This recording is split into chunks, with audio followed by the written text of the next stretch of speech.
بالله من شرور أنفسنا ومن سيئات أعمالنا من يهده الله فلا مضل له ومن يضلل فلا هادي له وأشهد أن لا إله إلا الله وحده لا شريك له وأشهد أن محمدا عبده ورسوله فإن خير الكلام كلام الله عز وجل وخير الهدى هدى محمد صلى الله عليه وعلى آله وسلم وشر الأمور محدثاتها وكل محدثة بدعة وكل بدعة ضلالة وكل ضلالة في النار. أما بعد جماعة العلم إذن الفكر رحمكم الله تعالى. Alhamdulillah, dengan segala puji hanyalah milik Allah Subhanahu wa taala. Kita diberikan kesempatan yang sangat mulia dalam sisa-sisa umur kita ini, di mana kita bisa menghadiri dan bisa menikmati hari yang mulia, hari yang diagungkan oleh Allah Subhanahu wa taala adalah hari Id. Walhamdulillah, hari ini bertepatan dengan hari Jumat, terkumpul di dalamnya dua Id, Idul Jumat dan Idul Fitr. Ini termasuk keutamaan yang jarang kita dapati dalam kehidupan kita ini. Maka melalui khutbah ini kita akan mengutarakan sebagian permasalahan yang terkait dengan perkara-perkara Id, yang juga perkara yang lain yang perlu kita kenal atau yang perlu kita ingat sebagai tadzkir, sebagai peringatan. Karena Allah Ta'ala berfirman, "Fadzakir fa inna dzikra tanfa'ul mu'minin." Maka kata Allah Subhanahu wa taala, berikanlah senantiasa peringatan. Sungguh peringatan itu adalah berguna, bermanfaat bagi orang-orang yang beriman. Maka itu jamaah yang mulia, kita berangkat dari hadisnya Jabir radhiyallahu anhu, dalam hadis yang muttafaqun alaihi. Qala Jabir radhiyallahu anhu, "Syahidtu ma'a Rasulillah sallallahu alaihi wa alihi wasallam yawm al-Id. Fabada'a bis-salati qabla al-khutbah." Kata Jabir radhiyallahu anhu, aku menghadiri dan menyaksikan bersama Rasulullah sallallahu alaihi wasallam yawm al-Id, hari Id.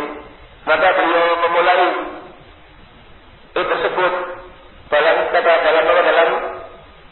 pelaksanaan salat, yaitu dimulai dengan salat sebelum khutbah. Ini yang disunahkan dari sunnah fi'liyahnya Nabi sallallahu alaihi wasallam. Tsumma qama mutawakki'an ala Bilal. Kemudian kata Jabir, beliau berdiri setelah salat bersandar terhadap Bilal. Fa'amara bittaqwallah wa hassa ala ta'atihi. Rasul sallallahu alaihi wasallam bagaimana menegur Jabir, memerintahkan supaya senantiasa umatnya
adalah orang yang paling terbanyak sebagai hatab, yaitu apa? Bahan pembakar Jahannam. Faqamat imra'atun min sittatin nisa. Maka saat itulah berdiri seorang perempuan yang ada di pertengahan para wanita. Safa'ul qaddaini. Kedua pipinya ada hitam-hitam dan kemerahan. Faqalat, maka ia berkata, "Lima ya Rasulullah?" Kenapa ya Rasulullah para wanita paling banyak sebagai bahan bakar Jahannam? Faqala, maka berkata Rasulullah sallallahu alaihi wasallam, "Li'anna kunna tukfirna syakata wa takfurna al-ashirah." Karena kalian, kebanyakan kalian tukfirna syakat, banyak mengadu, banyak mengeluh terhadap suami-suami kalian, dan banyak ingkar nikmat-nikmat yang diberikan oleh suami kalian. Qala, berkata Jabir radhiyallahu anhu, "Faja'alna yatasaddaqna min hulihinna." Maka dari situ para wanita tadi langsung bergegas bersedekah dari perhiasan mereka. Tulkina ayulkina bi hijri bisabu Bilal. Perhiasan mereka dicopoti berupa anteng-anteng, berupa gelang, dilemparkan di pakaiannya Bilal. Min aqratihinna wa khawatimihinna. Aqrat adalah anteng-anteng, khawatim gelang-gelang atau cincin-cincin, dan mereka dilemparkan di pakaiannya Bilal. Ini hadis yang pertama yang kita angkat dalam khutbah ini.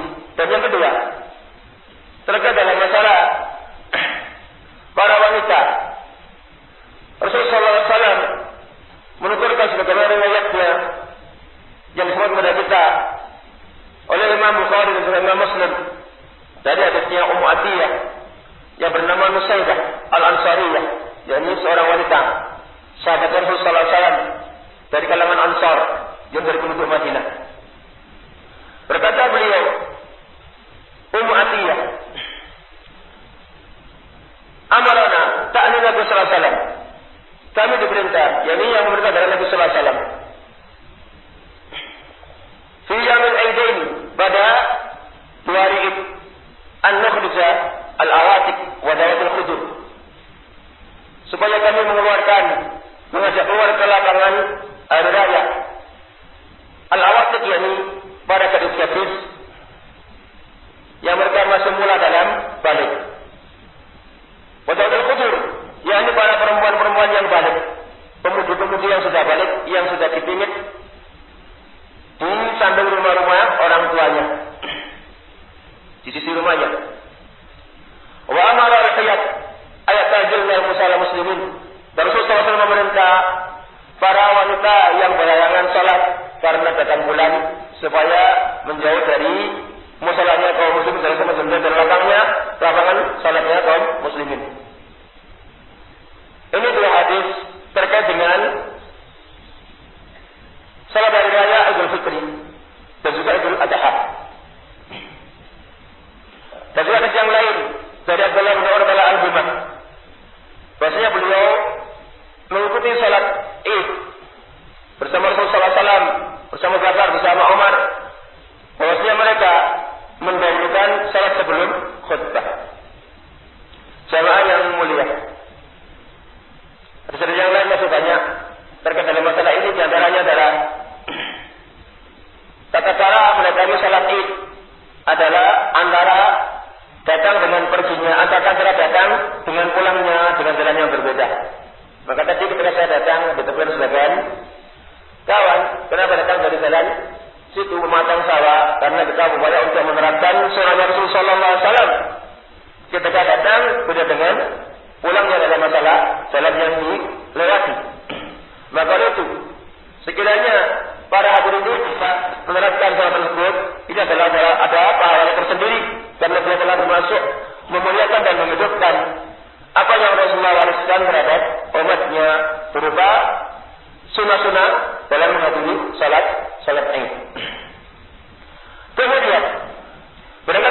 tadi yang telah kita lewati. Hadis yang pertama, Rasul sallallahu alaihi wasallam dalam khutbah Id mengajarkan untuk senantiasa bertakwa. Fa'amara bertakwa Allah wa hassa ala ta'atihi. Inilah perkara yang dikatakan oleh ahli ilmu bahwa sebagai roh ataupun rukun-rukun yang wajib untuk dilalui oleh seorang khatib. Maka dengan demikian seorang khatib benar-benar harus menekankan umat yang hadir dari kaum muslimin atau yang tidak hadir, yang mereka mendengarkan khutbah tersebut untuk senantiasa bertakwa kepada Allah SWT. Dan takwa kepada Allah Subhanahu wa taala jamaah yang mulia yang perhatikan. Ini tidak mungkin akan diterapkan kecuali seorang itu atas ilmu apa yang dimaksud dengan takwa kepada Allah Subhanahu wa taala, yaitu imtisalu awamirihi wa ijtinabu nawahihi, mematuhi dan menerapkan, menjalankan perintah-perintah Allah dan perintah-perintah Rasulullah sallallahu alaihi wasallam dan menjauhi larangan-larangannya. Dan perkara yang diperintahkan adalah yang paling afdal adalah tauhid, mengesahkan Allah Subhanahu wa taala. Dan ini perlu dipelajari. Seorang harus menyisakan waktunya untuk mempelajari bagaimana seorang itu bisa atau mampu atau bisa punya ilmu untuk mengetahui tentang mentauhidkan Allah Subhanahu wa taala. Demikian juga seorang harus menyisakan umurnya, waktunya dan tenaganya untuk mengetahui apa-apa yang Allah larang. Dari syarat ini adalah hakikat tentang takwa kepada Allah Subhanahu wa taala. Dan dari situ wa hassa ala ta'atihi. Hassa ini adalah benar-benar umat yang akan melazimi komitmen dan istiqamah terus menerus di atas ketaatan kepada Allah Subhanahu wa taala.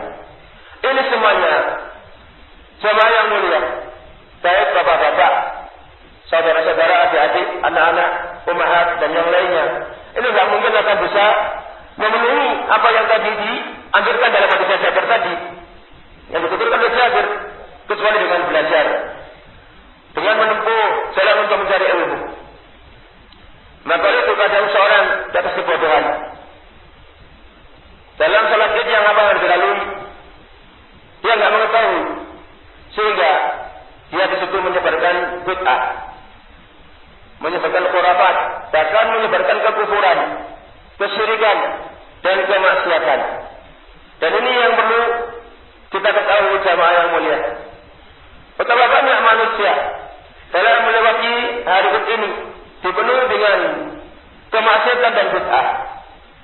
Seperti diantaranya kita mengetahui di malam, bahkan setiap malam Id mereka mengabur-ngaburkan uang berupa menyulut mercon dan yang lainnya. Banyak sekali menggelar musik dan juga mengganggu kaum muslimin. Ini adalah berbenturan dengan apa yang tadi dituturkan oleh Jabir tentang apa yang Rasulullah wasiatkan, sampaikan dalam khutbah Id. Maka itu jamaah yang mulia, ini adalah perlu diwaspadai. Kenapa? Karena keberadaan kita dalam Id ini adalah untuk menunjukkan takwa kepada Allah Subhanahu wa taala. Walaupun di situ diberikan keleluasaan dalam makanan dan minuman dan berpakaian yang paling baru, tapi kita juga harus menghindari perkara-perkara yang syariat telah melarangnya, berupa bid'ah dan yang semisalnya. Di antaranya adalah bid'ah yang sekarang ini menyebar dan mengganggu peran kaum muslimin.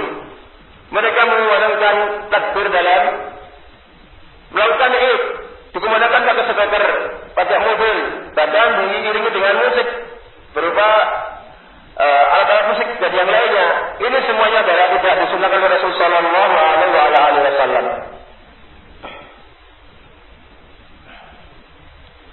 Dan hadis yang terkait dengan masalah tadi, hadis yang kedua, hadis Ummu Atiyah. Di situ juga ada beberapa ilmu yang perlu kita ambil darinya. Di antaranya adalah sama hadis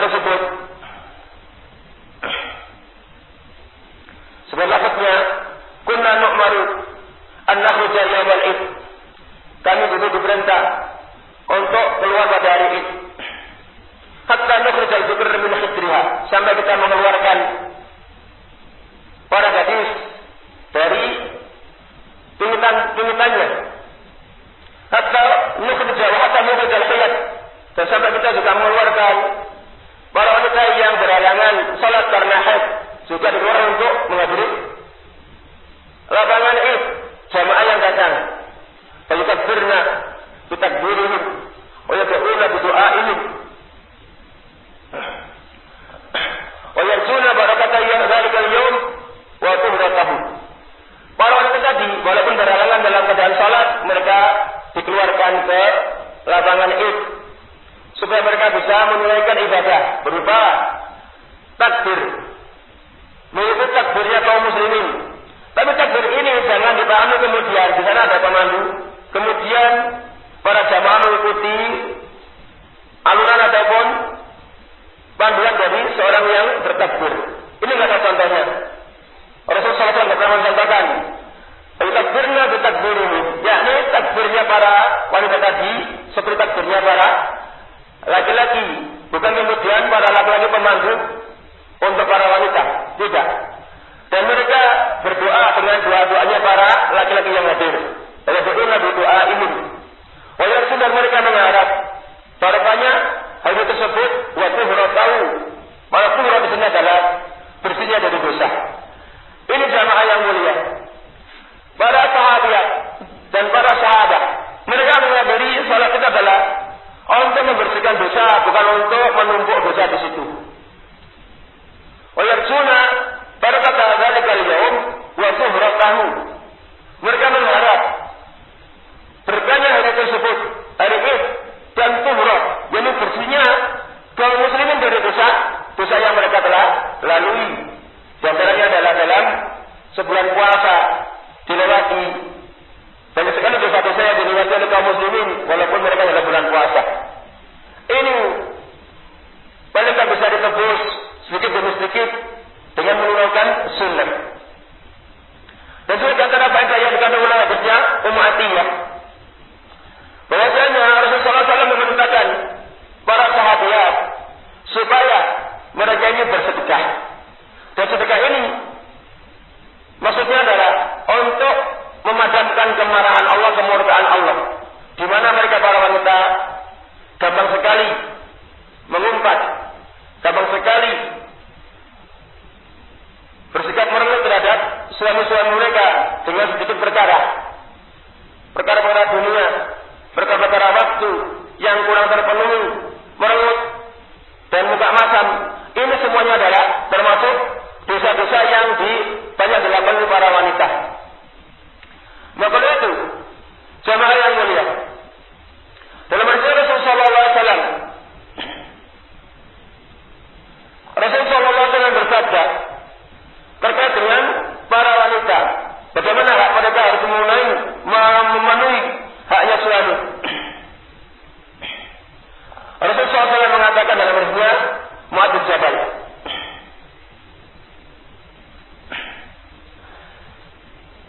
wahai para wanita, la tu'di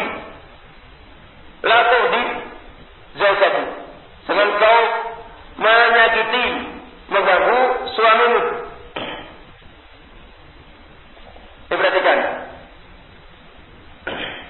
jangan kau mengganggu suamimu baik dengan mulut, dengan sikap, dengan perbuatan, dengan semisalnya. Kenapa? Karena fa'innahu dakhilun berahilun yusiku ayyufarkati ilayna. Ini perkataannya huruf in, karena sesungguhnya suamimu adalah cuma tamu dan dia akan pergi darimu, dan hampir saja dia akan menemui kamu. Ini perkataannya huruf in.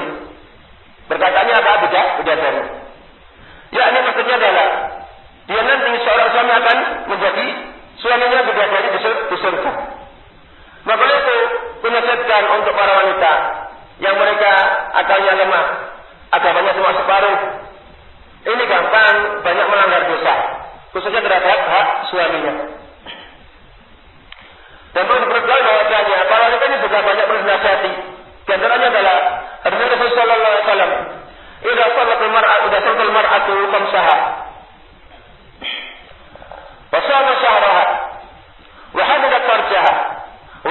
zawjaha qila laha udkhuli al-jannata min ayyi abwabil jannah syi'ti. Jika seorang perempuan itu puasa salat 5 waktu sehari semalam fardu dan menunaikan puasa bulan Ramadan dan menjaga kemaluannya dan mentaati suaminya, dikatakan kepada mereka, masuklah engkau seorang wanita ke dalam surga dari pintu mana saja yang kau inginkan. Ini beberapa keutamaan bagi wanita yang mentaati syariat Rasulullah sallallahu alaihi wasallam. Dan kita cerita tentang masalah haknya suami terhadap istrinya, ini betapa banyak. Sangat banyak sekali. Ini sebagian saja yang akan kita angkat dalam permasalahan ini. Ada perkara-perkara yang lain untuk para jamaah semuanya, baik laki-laki ataupun para wanita, perlu kita ingatkan dengan firman Allah Subhanahu wa taala, "Wa ma khalaqtul jinna wal insa illa liya'budun ma uridu minhum min rizq wa ma uridu an yut'imun." Tidaklah kuciptakan jin dan manusia melainkan agar supaya mereka mengibadahi aku. Apa makna ibadah di sini? Akan dijelaskan oleh Allah dalam ayat yang lain. Tidak aku menginginkan dari mereka suatu rezeki. Dalam menginginkan mereka dari makan dari mereka. Innallaha war-razzaqu dzul quwwatil matin. Sungguh Allah Maha pemberi rezeki. Dan Allah memiliki kekuatan. Dan Allah adalah Maha Matin, Maha kokoh, Maha kuat. Dan Allah Subhanahu wa taala tidak butuh kepada kita. Baik kita wanita atau kita laki-laki, kita muslimin atau yang kufar, Allah tidak butuh kepada mereka. Ya ayyuhan nas, antumul fuqara'u ila Allah. Wahai sekalian manusia, kata Allah Taala, kalian adalah orang-orang yang benar-benar butuh kepada Allah. Wallahu huwal ghaniyyul hamid. Dan sungguh Allah adalah Maha Kaya dan Maha terpuji. Allah Ta'ala berfirman, "Qul agharallahu attakhidhu waliya fatiris samawati wal ard wa huwa yut'imu wa la yut'am."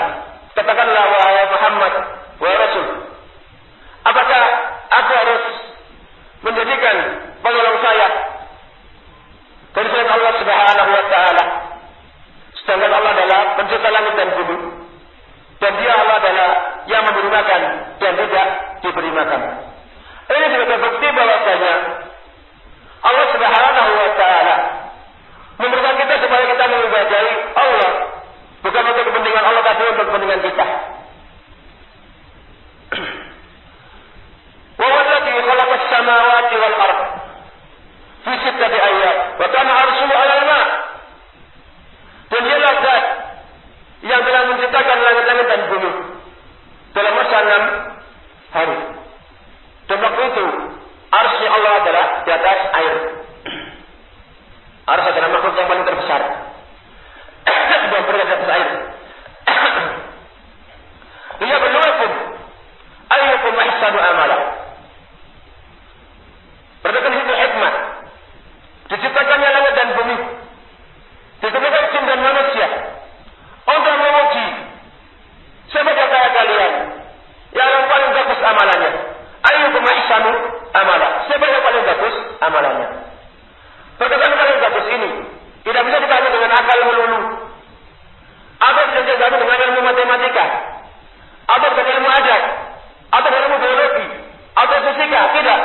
Tetapi kalau kita ahsan yang paling bagus adalah dipahami dengan kategori syar'i dari Al-Quran dan Sunnah, dari Sunnah Sahihah, dan bukan cuma dengan Sunnah Sahih, tapi Sunnah Sahih dengan pemahaman yang benar, yaitu pemahaman yang mengacu kepada pemahaman para salafus saleh, para ulama ahli sunnah, para sahabat, dan Nabi kita Muhammad sallallahu alaihi wasallam. Kalau enggak, maka kita akan terjerumus, akan terselubung ke dalam bid'ah, sadar ataupun tidak.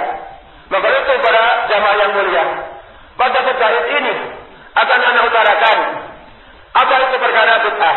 Ini kita harus berangkat dari definisinya. Tanpa definisi kita akan ketahui kita ini secara Subhanahu wa taala dan oleh Rasulullah sallallahu alaihi wasallam. Man ahdatsa fi amrina hadza ma laysa minhu fa huwa raddun. Siapa yang membikin dalam urusan kami ini, jadi agama kami ini, kata Allah Subhanahu wa taala, kata Rasulullah sallallahu alaihi wasallam, yang bukan dari kami itu sendiri, maka bertolak. Di mana Allah enggak menerimanya. Wa man amila amalan laysa ala amrina fa huwa raddun. Dan barang siapa yang beramal dengan suatu amalan dalam urusan agama ini yang tidak dari kami menjadi atas perkara kami, maka tertolak juga. Hadis ini ada yang muttafaqun alaihi dari Aisyah. Sebagian riwayatnya lafaznya adalah riwayatnya Imam Muslim rahimahullah taala. Maka berkata dari sini, perkara kita ada perkara yang ditolak oleh Allah Subhanahu wa taala tidak dapat pahala. Betapa banyak manusia punya semangat tinggi, menggunakan tenaganya, menggunakan pemikirannya, menggunakan hartanya, waktunya dikuras, tetapi ternyata termasuk dalam bid'ah yang telah kita paparkan tadi tidak diterima oleh Allah Subhanahu wa taala. Maka itu kita harus berangkat kepada definisi yang lebih lengkap untuk menjelaskan dua hadis tadi, yaitu tentang surat bid'ah. Ada definisi yang muktabar, yang juga akan diatur oleh ulama. Dari sampai hari ini, dari Imam Syafi'i menulis kitab tersebut Al-I'tisam, kita sudah mendapatkan penolakan dari ahli ilmu tentang definisi yang dimuat oleh beliau dalam kitabnya Al-I'tisam, yaitu tariqatun fid-din mukhtara'atun. Tariqatun fid-din mukhtara'atun. Cara ini dinisbatkan sebagai tata aturan negara, di mana dia adalah mukhtara'ah, yang dibuat-buat. Tuhan syar'iyyah. Cara tadi yang dibuat-buat, yang dinisbatkan dalam din, menyerupai tata cara syar'i. Yuksadu bisuluki 'alaiha. Tujuan cara tersebut ditempuh, dijalani adalah ma yuksadu bi tariqi syar'iyyah atau bi tariqati syar'iyyah. Tujuan cara yang dibuat-buat tadi yang dinisbatkan dalam agama, sebagaimana ditempuh secara syar'i. Cara yang dibuat dibikin dalam agama tadi ditempuh, tujuannya adalah sebagaimana cara syar'i ditempuh, yakni mendapat pahala dari Allah Subhanahu wa taala. Kita menempuh syariat Allah Subhanahu wa taala, apa tujuannya? Ini mendapatkan apa? Pahala dari Allah Subhanahu wa taala. Ini lepas dari siksaan Allah Subhanahu wa taala. Ini cara syar'i. Kemudian cara yang dinisbatkan dalam agama, yang dibikin ditempuh, ini juga caranya apa?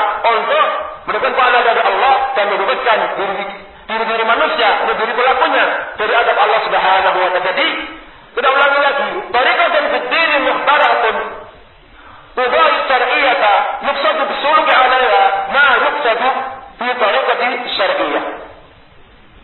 Ini perkataan yang terakhir, ada sebagian yang perlu dicatat, yaitu sebagaimana ini yuksadu bisuluki 'alaiha al-mughalaqatu fi ta'abbud billah Subhanahu wa ta'ala. Cara yang tadi dinisbatkan ke dalam agama, di mana cara yang ada dipikir-pikir yang menyerupai tata cara syar'i, ditempuh ini adalah untuk berlebihan dalam beragama kepada Allah Subhanahu wa taala. Maka itu jamaah yang berbahagia.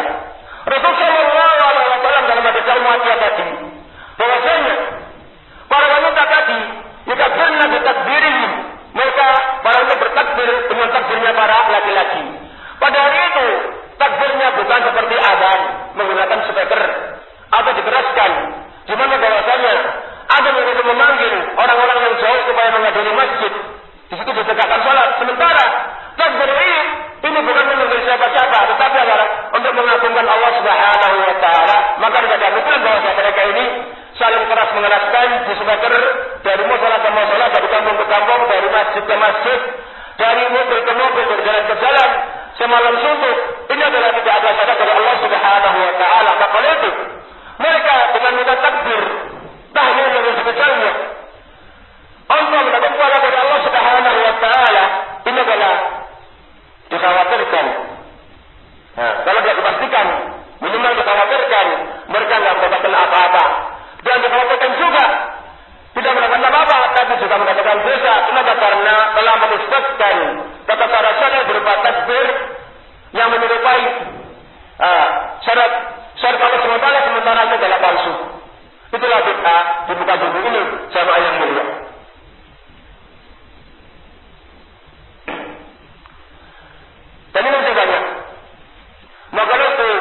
sudah ditentukan di muka bumi sudah selesai. Tidak, tapi akan ada balasannya, akan ada imbalannya. In khairin fakhair.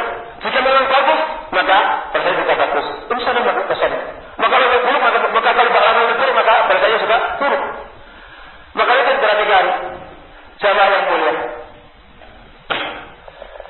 Jadi Allah Subhanahu wa taala menjadikan kita ini di muka bumi ini adalah tadi maknanya adalah untuk mengibadati Allah Subhanahu wa taala. Dan maknanya adalah diuji, diperintah, dilarang, diuji, dan nanti dibalas. Maka ujian ini siapa yang lolos, sesuai Allah maka keberhasilan bagus.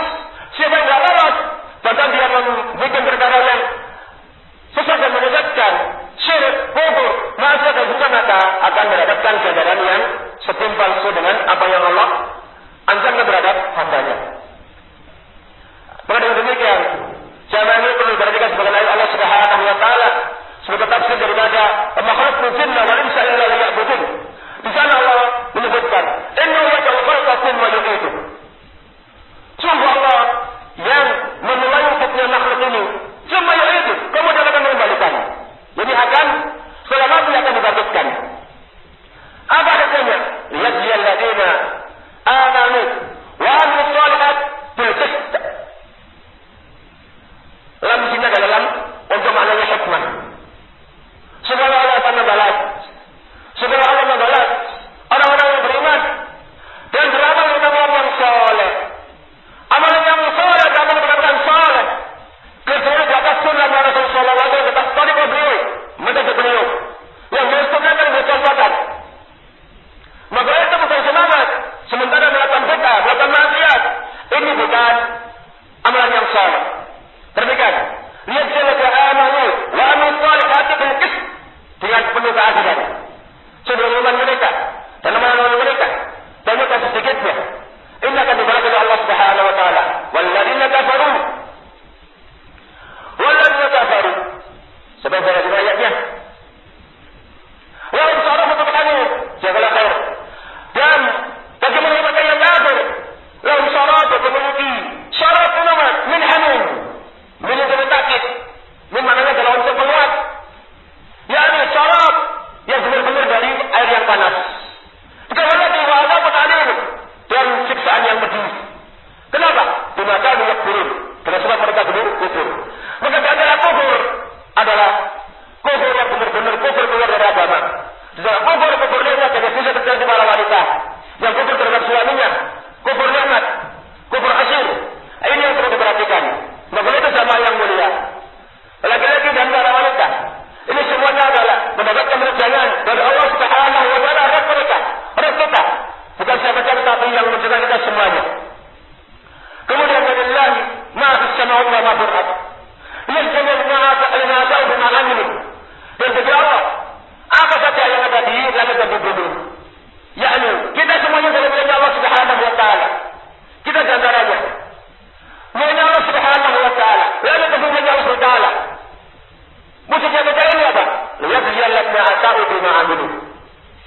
Supaya Allah itu membalas orang-orang yang berbuat isya atau buruk yang karena kuburkan adalah bid'ah, kekufuran, syirik. Dan dalam masih misalnya. Wajib akan berhusna. Dan supaya membalas orang-orang yang berbuat ihsan dengan kebaikan, dengan syirkah. Maka jamaah yang mulia. Itu tadi hikmah diciptakannya jin dan manusia. Maka itu wa khalaqul jinna wal insa illa liya'budun. Maknanya adalah di sini adalah hikmahnya diciptakan jin dan manusia adalah untuk diuji. Untuk diuji, diperintah dan dilarang. Siapa yang diperintah akan diberi pahala. Siapa yang menyebelah maka akan didapatkan siksa. Ini jamaah yang berbahagia. Kemudian yang lain seperti itu.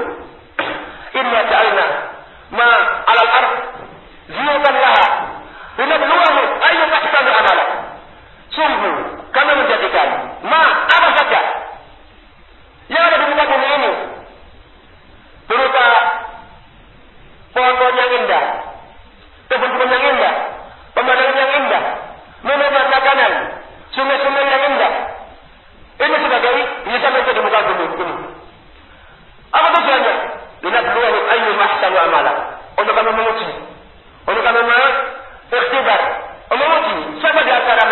paling bagus amalannya.